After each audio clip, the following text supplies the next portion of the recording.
So, Captain Marvel is now in theaters and it stars Brie Larson as the titular character. And Captain Marvel wasn't always Captain Marvel. She was actually a lady named Carol Danvers. Now, she is someone who isn't the best in terms of memory. She goes in and out with her memories as she's trained by Jude Law to essentially figure out her powers. Now, at the same time, there is a problem amidst this all. So there is a big dispute between these two alien races. And Carol Danvers is in between these two races that are both trying to fight against Earth. And this is pre-Avengers. Keep that in mind. Like, this is essentially a prequel to the Avengers. All three Avengers, I might add. But this is a prequel film.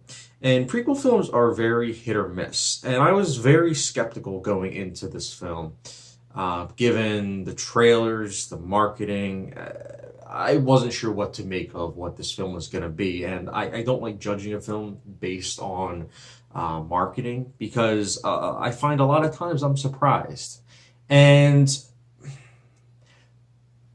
this is a mixed bag of a film. There's some stuff that really works.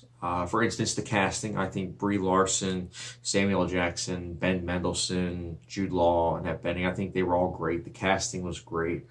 The visual effects, it's a given that with Marvel films, they're going to have good visual effects. But I think it's especially worth noting about the de-aging effects. I think they did a great job with making Samuel L. Jackson look really young, considering this was almost 20 years prior to Avengers. I really liked the de-aging effects. I also think that the score was better than your usual Marvel film. It's not perfect, but there are instances where it's actually cool sounding. And I feel like a lot of problems with the Marvel universe is that the scores are tempo music. They're just placeholders. They don't really enhance the scenes. But I felt like this film actually was trying. It reminded me of Black Panther in that aspect because Black Panther's score, I love the Black Panther score, but Black Panther's score was really trying. And I feel like Captain Marvel's not trying as hard as that film, but it's definitely trying. I also think that this film had cool 90s nostalgia, which was neat because I feel like we're oversaturated with nostalgia of the 80s. So to get a little bit of 90s nostalgia, it was pretty cool. The film also goes by quite fast. It's never really dull. I'll give it that much. It goes by quite fast. But easily the best part about this film for me was Ben Mendelsohn's arc in the film. It was surprising. I was not expecting it to be the way that it was. I liked that a lot. And I'm not going to say anything more. Just watch the film and you'll see for yourself. But I truly was surprised by it, and I liked it. And I think it went in a interesting direction. Now for the negatives. So, Marvel's films, they always have cinematography that is very dull looking. The color grading especially is never really popping with grace. Like, it doesn't look really good. And it comes down to the color grading.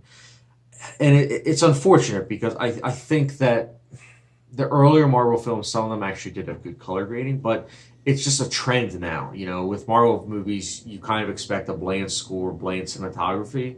And it's a shame because the score for this film was actually trying, but the cinematography was still kind of bland looking.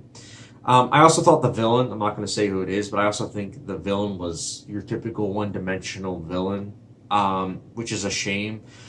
Also, I think that they were trying way too hard with referencing future Marvel films, except it didn't really connect to the most important Marvel movie, which is Endgame. You know, we're all anticipating Endgame coming out soon, but this film doesn't connect to it really, other than obviously if you've seen Infinity War, you know that the after credit scene, Nick Fury called for Captain Marvel. But that doesn't really get talked about until literally the mid-credit scene. And so it's just a shame, really, that you have to watch a 2-hour film and then get to finally that in credits. And it's like, oh, I see the big connection. Because other than that, this film, yeah, it's kind of neat that it tries to stand on its own, but at the same time, it does make a lot of references to other Marvel movies, and it feels a lot of times heavy-handed.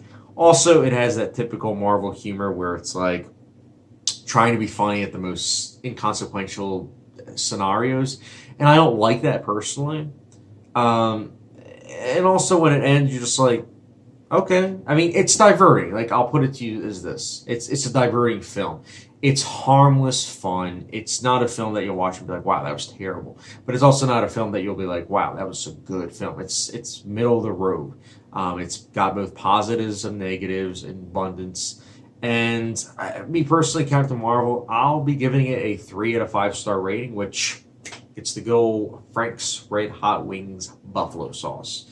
It's an okay film. Now, I want to hear, obviously, your guys' thoughts on this film. I want to hear if you liked it or not. But I also want to address something. So, right before this film came out, there was a lot of controversy. I don't really know what it's about, but I just want to give my, little take.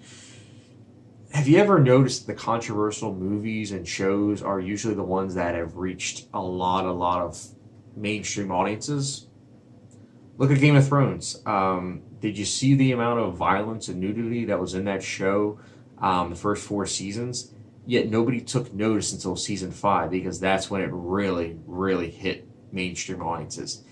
It's the same with Marvel movies. Think about it. It's a Marvel movie. Why is there a controversy about a Marvel movie? These are literally movies that are meant for just popcorn munching entertainment. They're not trying to have messages. They're not trying to be groundbreaking and thought provoking. They're just 2 hours of pure entertainment, and an hour or two later, you don't remember watching it. That's all it's meant for. And so I just find it ironic that this movie has controversy. I don't understand why. Maybe I should look into it, but I really don't feel the need to because, again, it's a Marvel movie. I'm just looking for 2 hours of entertainment, and that's it. As for the Game of Thrones controversy, I'm only mentioning that because I just find it ironic that things face controversy once they become popular. It's just mind-boggling to me. But at the same time, guys, again, let me know your thoughts in the comment section below, both about the controversy as well as, of course, your thoughts on the movie. Comment section down below, and as always, don't forget the subscription, notification bell, and I'll catch you guys later.